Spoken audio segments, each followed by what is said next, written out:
18.3.2 of the procedural bylaw to chair this special council meeting. Note to the public, any submissions received from the public, either orally or in writing, may become part of the public record or package. Committee and council meetings will be recorded or live streamed and will be available to be listened to on the township website, www.madawaskavalley.ca, or viewed on YouTube.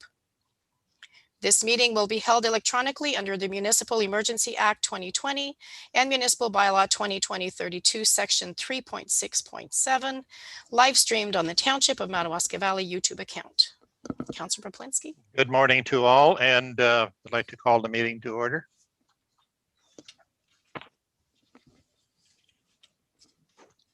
So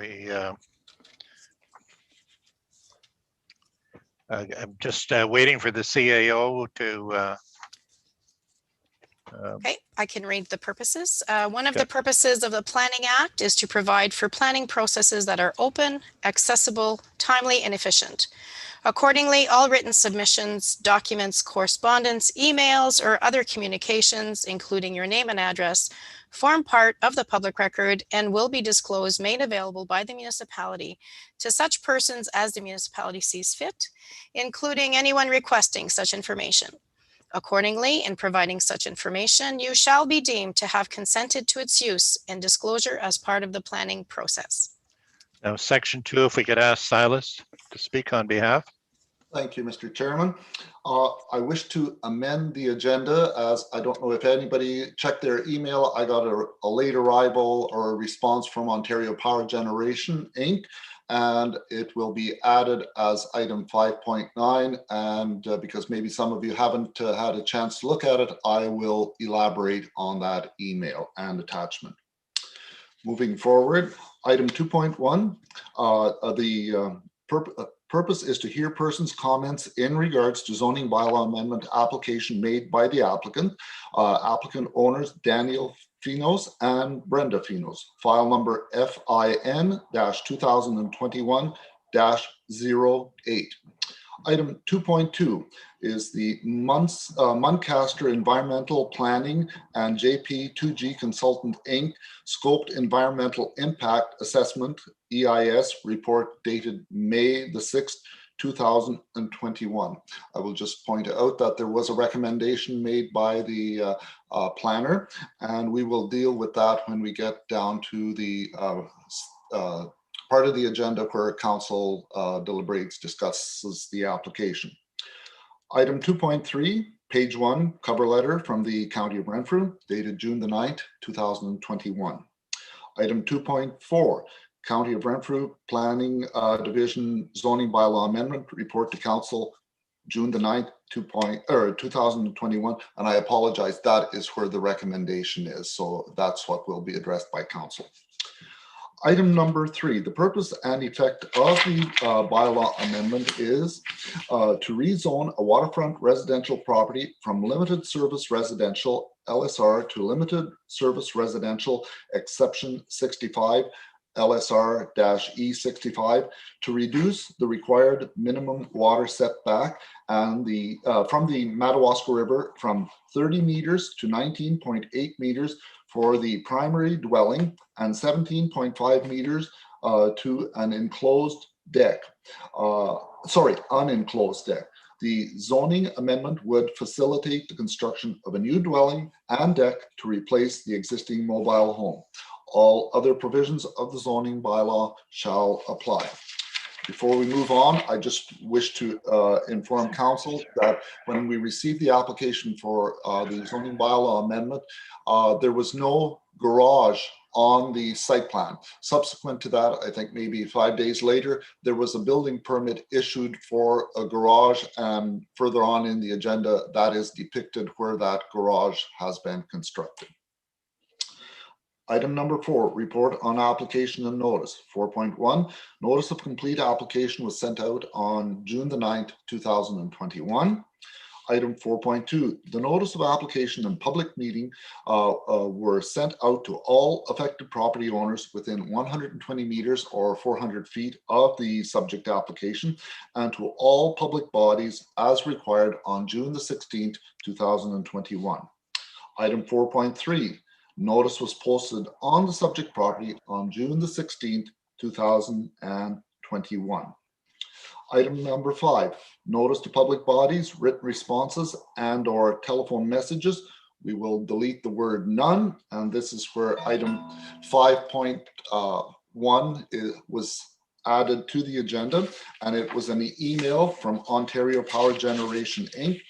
It is one of the agencies that is required to be circulated, and the normal practice by OPG is that they have flooding regulations affecting the Madawaska River, Kaministiquia Lake system, and OPG has a license of occupation number 7345. So normally if we were closing a road allowance, they would require a flooding easement to be granted by the municipality to OPG so that they have outright control of that section. However, the road allowance has been already closed. So the comments that came from OPG were that Ontario Power Generation received notification of the above noted planning application for the property located at and this is where they made a mistake. They put 789 Tamarack Road. That was a previous one. It should say 27 Gold Lane. And it just says, please be advised that we have no concern with the subject application provided, 1, OPG rights under the existing license of occupation number 7345, see attached Schedule A for your reference, remain in place. So they're just giving warning that they have the rights. And all they commented was, we would like to be notified as to when a decision is made on the application.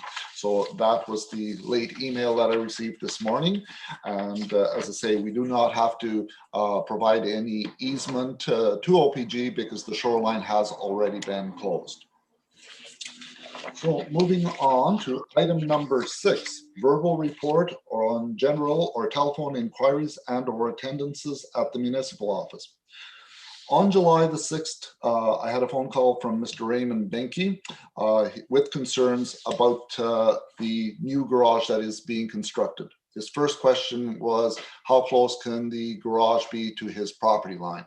And with it being an accessory building, the limit or the requirement is only 1 meter. However, the garage has been constructed at 10 feet. So he was content with that. And the only other comment that he made at the time was that he had heard through the grapevine that Mr. Finos may do some work on side-by-side all-terrain vehicles, and his concern was that this garage was going to become a public garage where there would be a commercial use to it. And then they indicated, I said they were able to attend the Zoom meeting. They do not have a computer or the means to attend, so they said they would just drop off a note, which is also included in the package. They did attend at the office on July the 7th. So moving forward to the next item, item 6.1 is the note that was dropped off on July the 7th. At item 6.2, there was the attendance by Raymond Benke and Jean Weichenthal on July the 7th, 2021. Item 6.3 is the documentation which I provided to Mr. Benke and Ms. Weichenthal regarding the use of the building as the building permit was issued. It is a permit for personal use. Under our zoning bylaw, there are 2 provisions which allow for industrial use, home occupation type activity that can occur. And I have attached that information to the package for the benefit of council. And I just pointed out that Mr. Finos and Ms. Finos have the right to utilize that garage for those purposes. But should it be turned into some kind of a commercial entity, then there would be contravention of the zoning bylaw. And having said that, that ends my portion of it, and I will hand it over to you, Mr. Chair. Thank you. You're muted, Mr. Chair.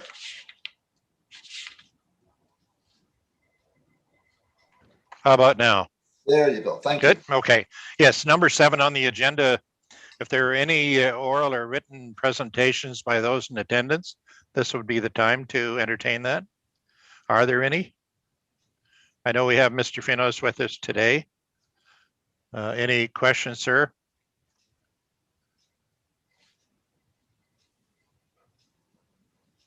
He may No not. questions. I did want to make a comment Comments? that, yeah, I did want to make a comment. I'm definitely not going to be doing any commercial work in that, Yes. that garage. It's basically just storage for my, boats and ATVs and what Okay. such. Thank you, sir. Any comments or questions by council? I don't see any. Okay, we can move on. Just before we move on, Ms. Taylor, did you have any concerns or comments you wish to make? No. Firstly, good morning, council. I was just going to say it was well presented. Thank you, Mr. Olabetsky. But I think that the zoning application we put in is in compliance with the report that was done by JP2G and Muncaster. So I think all the information that anyone might need with regards to the setback would be in there if they want to take a look, if they were interested. Yes. Thank you. Yes, Madam CAO. At this time, Mr. Chair, I'd like to read the recommendation from the County of Renfrew. That will be a resolution of council for consideration prior to the passing of the bylaw at the council meeting following this planning meeting. That's subject to any additional concerns or information raised at the public meeting, the zoning bylaw amendment be passed. And further, that the recommendations from the environmental impact assessment, the EIA, be implemented through a site plan agreement between the owner and the township. Thank you, Mr. Chair. Okay, we can continue on. Madam CAO, I believe that you've got further comments there. Silas, did you want to speak to the draft bylaw? Yes, just before we Oh, do. sorry. Sorry, just before we do that, it has become kind of the standard or normal practice with these development agreements. The applicants spend a considerable amount of money in having these EIS reports prepared. We do not want them just shelved in a file somewhere. This is notice for should Mr. and Mrs. Finos decide, you know, we won the lottery, we're moving away. We don't plan on developing, but anybody that would purchase the property is fully aware of what needs to transpire pursuant to that agreement. So what I end up doing is, if council recommends that this I call it a development agreement to be registered on title. And normally we have the applicant's solicitor prepare that document. And I just received one on a previous one that we're going to implement as well. It gets registered on title. It has to be passed by bylaw. So there's full notice, not only to the public, but also to the building department. So if when Mr. and Mrs. Finos come in for the application for the building permit, then the CBO is fully aware of how that property has to be developed in accordance with that EIA document. So I just wanted to clarify that for everyone. So item number 9 is the draft copy of the bylaw that will be presented after this meeting to council.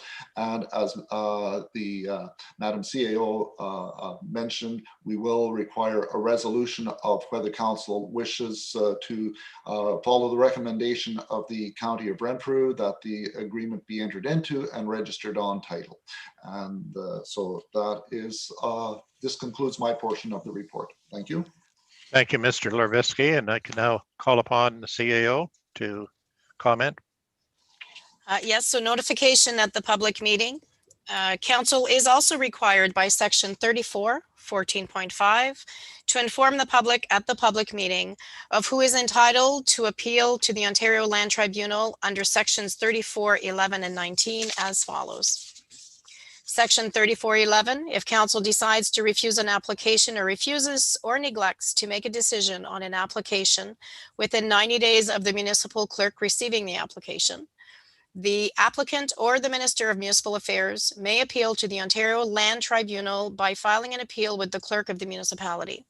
Sections 3419, not later than 20 days after the giving of notice of passing of the bylaw, the applicant, any person or public body who made oral submissions at the public meeting or made a written submission to council before the bylaw was passed, or the Minister of Municipal Affairs may appeal to the Ontario Land Tribunal by filing an appeal with the clerk of the municipality. I now close the meeting. Thank Thank you. you, everyone. Thank you.